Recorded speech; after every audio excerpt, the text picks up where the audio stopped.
snimili po tom romanu. Možda me se i sjećate od ranije.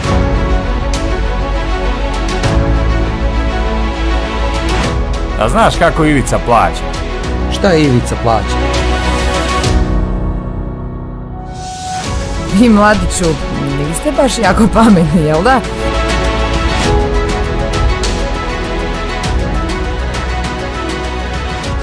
Da. Misle ljudi da u Njemačkoj teku med i mlijeko i šta ja znam.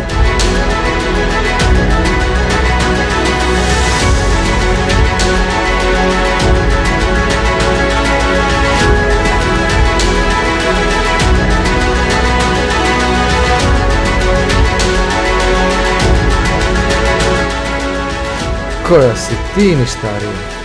Stvarno si je to rekao? Ma ni pola od toga.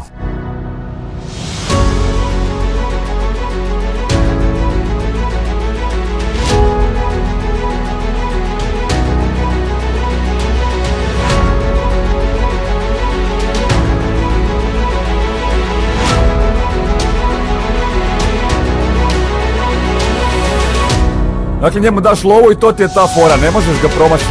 I eto, onda znaš kako izgleda za kasnije, a pali 100%.